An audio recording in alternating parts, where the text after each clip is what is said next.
नमस्कार। ब्रेक के बाद क्रिकेट न्यूज में एक बार फिर आपका स्वागत है। इस वक्त की कुछ खास खबरें आ रही हैं, रुक करते हैं। मध्य प्रदेश के मोहन सरकार प्रदेश के किसानों को लाभ पहुंचाने के लिए अनेकों योजनाएं चला रहे हैं, तो वहीं किसान समय पर अपने खेतों में अनाज उगा सके उसके लिए यूरिया और डीएपी खाद की जरूरत पड़ती है, जिसे लेकर सरकार यूरिया और डीएपी खाद समय समय पर उपलब्ध करवाने में लगी हुई है, ताकि किसान परेशान ना हो। और सरकार सरकारी गोदाम और सोसाइटियों में डीएपी और यूरिया खाद भेज रही है, ताकि किसानों को सही समय पर और सही दामों में यूरिया और डीएपी खाद मिल सके।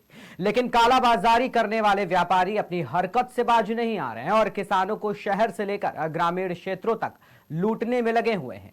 यूरिया की एक बोरी पर किसानों से 500 रुपए तक की कालाबाजारी कर और अपने मनमाने दाम लेकर किसानों से अधिक राशि वसूल रहे हैं।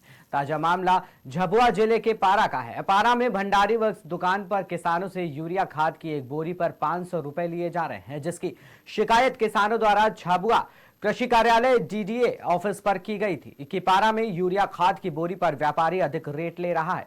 मौके पर पहुंची टीम ने निरीक्षण किया और किसानों से पूछताछ में पाया कि किसानों से पर बोरी पर 500 रुपए व्यापारी ले रहा है। तभी टीम ने व्यापारी पर कार्रवाई कर एफआईआर दर्ज कर लाइसेंस निरस्त करने की बात कही है। क्षेत्र है, वहाँ पे व्यापारी जो खाद के व्यापारी है वो लोग हमारे आदिवासी जो किसान भाई है उनसे अधिक रेट में खाद बीज का व्यापार कर रहे हैं। क्योंकि भेजा मैंने आधार कार्ड लेके भेजा कि भाई जाओ देखो यूरिया की ठेली किस प्रकार देते हैं। अपन देखते थे, हम पहुंचे एक भंडारी करके, जो भंडारी कंस्ट्रक्शन इंटरप्राइजेस जो है यहाँ खाद का व्यापार है, पारा का सबसे बड़ा व्यापारी। वहाँ मैंने लड़के को भेजा आधार कार्ड और आप यूरिया की ठेली लोग कितने में देते हैं, तो वहाँ पे भेजा लड़के को, तो 350 रुपये की एक थैली दी और उसमें एक बाटल दी गई। यूं करके 500 रुपये की एक थैली पड़ी, मान लो खाद की, यूरिया खाद की। और उसमें जो यूरिया की थैली का तो जो रेट स्लिप निकली उसमें रेट लिस्ट में लिखा गया, लेकिन मैंने बोला कि भाई आप 500 रुपये ले रहे तो उसको भी बिल में दर्शाओ इस बोतल को। तो बोलते कि ऐसा कोई प्रावधान नहीं है हमारे पास बिल में, ये तो खाली हम साथ में देते हैं। तो इस प्रकार देखिए आपकी किस प्रकार किसानों को लूटा जा रहा है पारा क्षेत्र में। हमको 12 बजे के समय हमको कार्यालय वरिष्ठ डीडीओ ऑफिस से हमको सूचना मिली थी कि पारा में इसकी भंडारी वर्ग इसके यहाँ पे अधिक रेट पे यूरिया का प्रकरण है। तो हम संयुक्त टीम से हम आके चेक करें, निरीक्षण करें, तो यहाँ पे किसान पाया गया। किसान से हमने चर्चा करी, बात करी, तो उन्होंने बताया कि 500 रुपये ले रहे हैं। तो इस पर हमने प्रकरण बनाया है। अब प्रकरण बनाकर हम एफआईआर के लिए जाएंगे, एफआईआर की जाएगी। इस पर इनका लाइसेंस निरस्त किया जाएगा। पहले तो इन पर एफआईआर किया जाएगा, एफआईआर के बाद उनका लाइसेंस निरस्त कर क्षेत्र है, वहाँ पे व्यापारी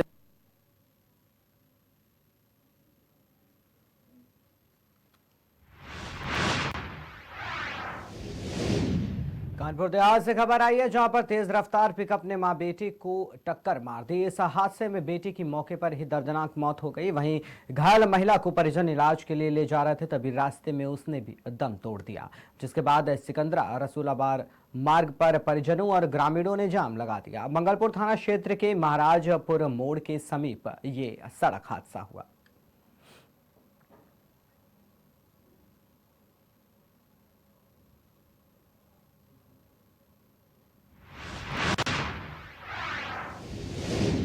पुलिस विभाग में 41 वर्षों तक उत्कृष्ट सेवाएं देने वाले सीओ अनिल सिंह के सेवानिवृत्त के अवसर पर भव्य विदाई का समारोह आयोजित किया गया। समारोह में एसडीएम आलोक प्रसाद, ब्लॉक प्रमुख संदीप सिंह कोतवाल, हरेंद्र मिश्रा, वरिष्ठ अधिवक्ता बालकराम सरोज, नायब तहसीलदार कौशलेंद्र चौधरी और डॉक्टर अरविंद सिंह, पूर्व प्रधान मौलाना खालिद सहित कई गणमान्य व्यक्तियों और पुलिसकर्मियों ने भाग लिया।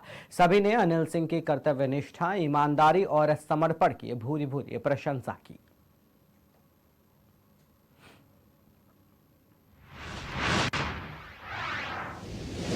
ओबरा सोनभद्र में धन्वंतरी पतंजलि योग संस्थान ने अपने द्वितीय स्थापना दिवस के अवसर पर एक ऐतिहासिक योग महोत्सव में राष्ट्रीय स्तर की भव्य प्रतियोगिता का आयोजन किया। क्लब नंबर 4 ओबरा में आयोजित इस महोत्सव में देश के विभिन्न राज्यों उत्तर प्रदेश, मुंबई, दिल्ली, उत्तराखंड, मध्य प्रदेश, हरियाणा से हजारों योग प्रतिभागियों ने हिस्सा लिया। उत्तर प्रदेश, हरियाणा, उत्तराखंड, मध्य प्रदेश, दिल्ली, झारखंड, छत्तीसगढ़, महाराष्ट्र सहित कई अन्य राज्यों से आए योग प्रतिभागियों ने इस महोत्सव को यादगार बना दिया।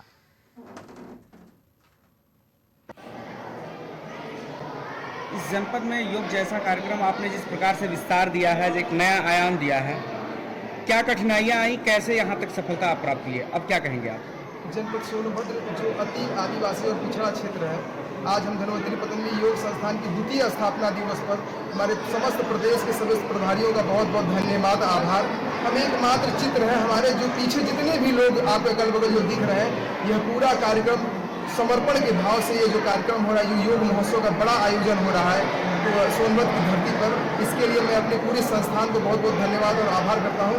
और रही कठिनाइयों की बात, चूँकि हमारा क्षेत्र काफ़ी पिछड़ा इलाका है, हम ऑनलाइन के माध्यम से भी लोगों को प्रयास करते हैं, ऑफलाइन तो हर जगह लोगों को घूम करके गाँव में गली गली में योग की क्रांति को इसलिए फैलाना चाहते हैं कि हम चाहते हैं कि हमारा देश उन्नतशील और सशक्त राष्ट्र की स्थापित करें और कोई भी व्यक्ति रोगी होकर ना मरे, अपनी उम्र अवस्था पूर्ण हो जाए वो ठीक है, लेकिन रोगी होकर ना मरे, यही संस्थान का उद्देश्य है।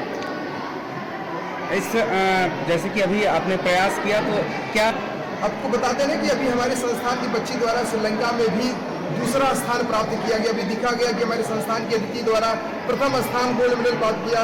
और जितने भी संस्थान, चाहे मुंबई से हो, चाहे उत्तर प्रदेश, चाहे उत्तराखंड, चाहे बंगाल, चाहे पश्चिम बंगाल, चाहे महाराष्ट्र, तमाम प्रदेशों में हमारे संस्थान द्वारा संस्था के लोगों को जागरूक करके, संस्था के लोगों को घर घर तक पहुँच करके ऑनलाइन के माध्यम से लोगों को जागरूक करके योग को, जैसे ओलंपिक में शामिल हो गया, तो हम चाहते हैं हमारे संस्थान के लोग योग से जुड़े और ओलंपिक में भी अपना स्वर्ण, गोल्ड और रजत पदक प्राप्त करें।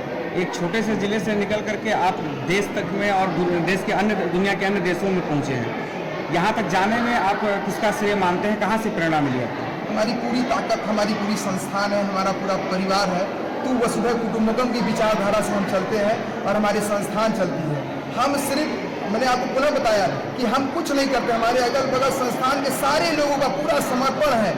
24-24, 48 साढ़े 2-2 दिन की यात्रा करके हमारे संस्थान के लोगों द्वारा जो ऐतिहासिक काम किया जा रहा है। और आपको मैं बता दूं कि उत्तर प्रदेश में सबसे बड़ी योग प्रतियोगिता कराने का भी गौरव धन्वंतरी पतंजलि योग संस्थान का ही है और लगातार हम इस गौरव को बनाए रखेंगे और देश ही नहीं पूरी दुनिया में धन्वंतरी पतंजलि योग संस्थान द्वारा योग का डंका और निरोगी काया का एक स्वरूप उत्पन्न करेंगे।